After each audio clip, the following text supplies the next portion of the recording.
love the chase and the hunt, and I set the pace when I'm running. I always take what I want and I always give it 100. Don't need a bank, no I'm funded. Play the game like it's nothing. I'm always thankful for something. Don't take for granted. Assalamualaikum warahmatullahi wabarakatuh. Sahabat Wibawa Mukti, kembali lagi bersama saya Bayu Nugraha di program acara Apa Kabar Bekasi. Nah, di Apa Kabar Bekasi kali ini ada yang spesial nih, karena kita sebentar lagi akan menghadapi yang namanya arus mudik lebaran ya.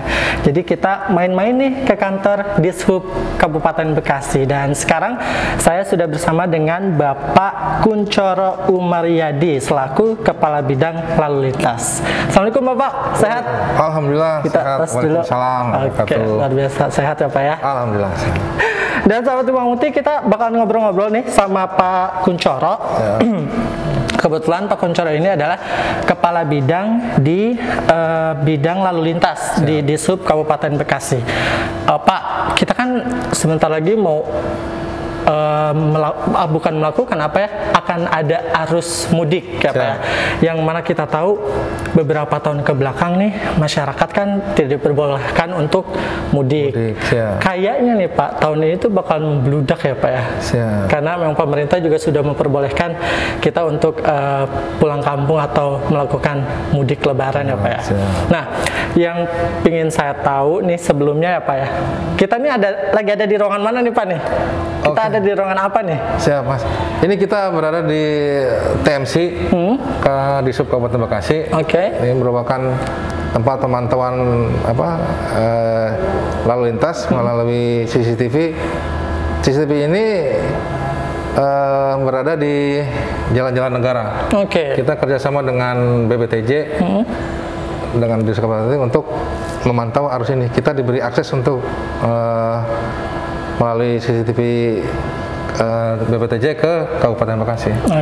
Berarti tugasnya Bapak adalah di sini untuk memantau, arus mudik yang akan terjadi nanti. Biasanya sih Pak, kalau arus mudik itu dari pantauan akan rame pada H-min berapa Pak?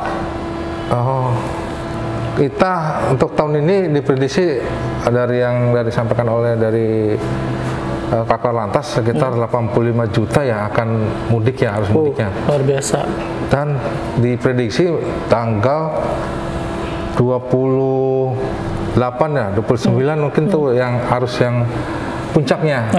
Arus puncaknya 28-29 ya? Siap. 28-29. Nah, kalau misalkan dari sisi pantauan sendiri Pak, kan CCTV ini tugasnya hanya untuk memantau.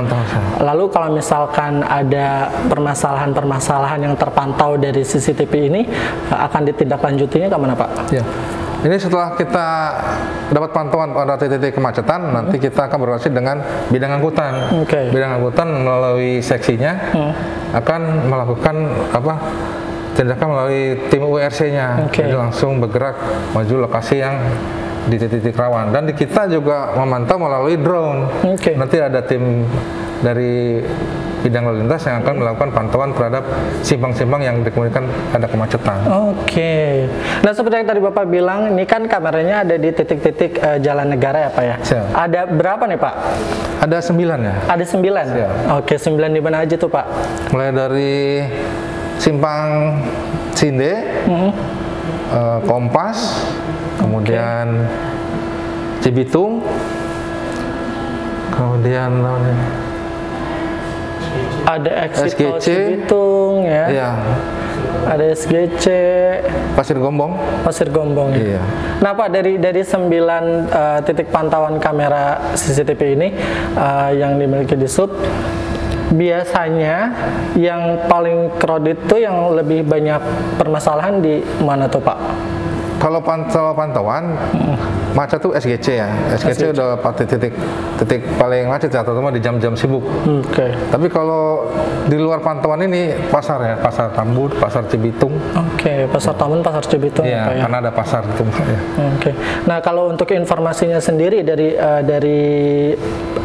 apa namanya bidang pemantauan, biasanya tuh kita bisa mengaksesnya dari mana sih Pak? Kalau misalkan masyarakat pengen tahu nih kondisi di jalan ini seperti apa atau sedang terjadi apa, kita bisa taunya dari mana Pak? Oke, kita selalu melakukan update ya, update melalui medsos ya, media sosial berupa Twitter, Facebook maupun di Instagram. Oke, berarti di media sosial itu semua update ya Pak update, ya? Update. Oke, update.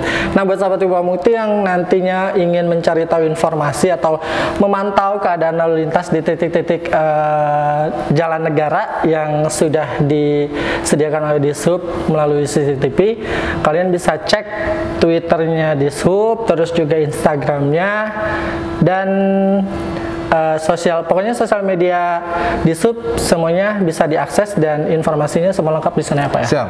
Oke, nah nanti bisa dilihat di bawah ini untuk sosial medianya. Pak, biasanya permasalahan pada saat arus mudik Lebaran dari segi pemantauan tuh apa Pak? Ya. Yang jadi kendalanya? Ya, kendala kita yaitu mereka mudik berbarengan. Oke. Dan biasanya paling rame-ramenya itu malam hari itu. Oke. Dan jalur yang digunakan untuk roda 2 itu Kalimalang. Iya betul. Dari Kalimalang perbatasan Kota Bekasi menuju Cibitung. Cibitung baru nanti dia akan ke kanan dan bertemu dengan arus Pantura yang di simpang lampu merah Cibitung. Nah, itu krusialnya di situ tuh. Krusialnya di situ ya Pak ya. Terus kalau misalkan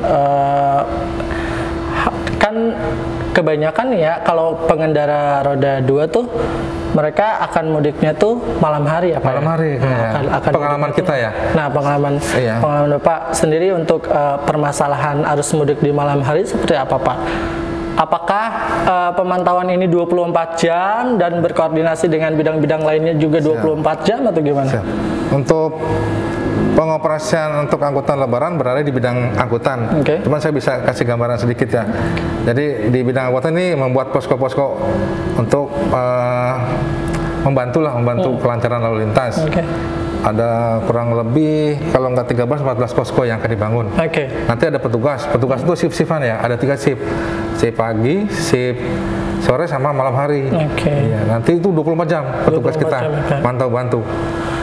Berarti nanti akan ada titik-titik atau ada posko-posko yang akan dibangun oleh. Kemudian ada rambu-rambu juga. Rambu-rambu mengarah ke ini Cikampek, Pantura, dan ke sebaliknya juga ada nanti kalau pas pulang arah Jakarta. Gitu. Kita akan menyiapkan rambu-rambu petunjuk. Mempermudah masyarakat juga untuk mendapatkan informasi. Dan ada rest area ya, titik-titik rest area yang bekerjasama dengan ke Polres. Biasanya Pak, kalau lebih rawan atau lebih ramai arus mudik apa arus balik sih? Hampir sama ya, tapi lebih banyaknya sepertinya arus balik. Arus balik ya? Iya, kalau pas pulang itu kan masing-masing punya wah saya mau lamaan, saya mau cepetan gitu. Oh iya benar. Masih pengen lama-lama di kampung, jadi kalau kena macet, saya duluan lah pulang. Iya betul. Dan himbauan dari pemerintah kan, ayo mau mudik lebih awal. Nah ya itu. Nah ngomong-ngomong pemerintah mengizinkan mudik lebih awal nih ya Pak. Kalau nggak salah tuh di jalan tol tuh nantinya akan satu jalur ya Pak ya? Ada berlakukan satu jalur ya, one way ya.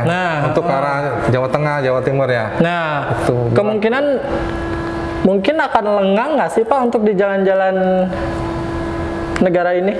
Pasti rame ya, akan arus yang ganjil genap ya. Nanti one way ini berlaku ganjil genap. Jadi mulai tanggal 28 ya. Kalau 28 jadi khusus genap.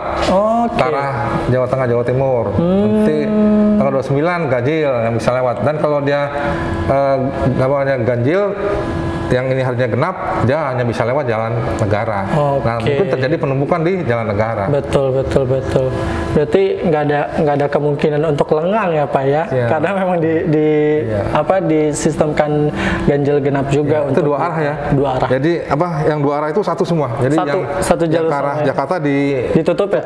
Langsung ke kanan kiri bisa dipakai. Sampai Kali Kungkang ya. Sampai Kali Kungkang. Iya. Oke. Nah, itu informasi lagi baru ya sahabat Ibu Mukti. Jadi untuk arus tol akan dibuka kiri kanan, cuma akan diterapkan ganjil genap ya. Kilometer 414 ya. Betul. Jadi kalau misalnya sahabat Ibu Mukti yang mau pulang tanggal 28 ya berarti harus ganjil. Genap. Oh, genap.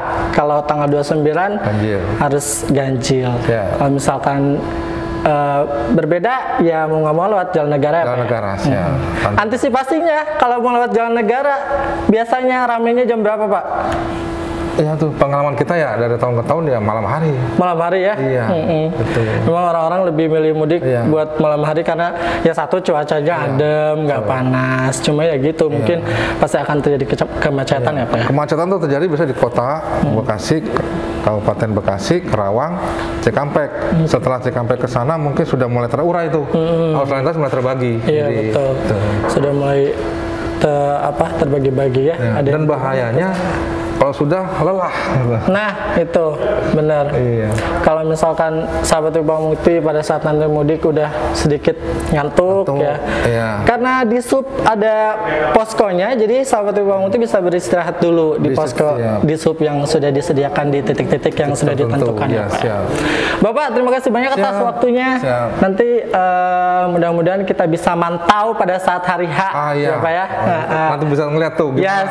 Biar kita bisa tahu kreditnya seperti apa pada saat arus mudik. Terima kasih banyak atas waktunya. Sehat-sehat terus buat Bapak. Amin. Salam buat staf semua yang ada di sini ya Pak ya. Terima kasih. Oke, baik sahabat Ibu Mukti, itu tadi sedikit bincang-bincang kita bersama dengan Bapak Kuncoro selaku Kepala Bidang Lalu Lintas pada Dinas Perhubungan Kabupaten Bekasi, langsung di ruang TMC ya Pak. Ruang TMC Dinas Perhubungan Kabupaten Bekasi. Saya Bayu Nugraha dan Pak Kuncoro pamit undur diri. Wassalamualaikum warahmatullahi wabarakatuh. Waalaikumsalam warahmatullahi wabarakatuh. Even when you feel low, you can still go. Even when you feel slow, you can still go. Even when there's no hope, you can still go. I never answer to no, man, I still go. Go, go, go, go, go, go, go, go, go, go, go, go, yo, go, go, go. Hustle hard, hustle every single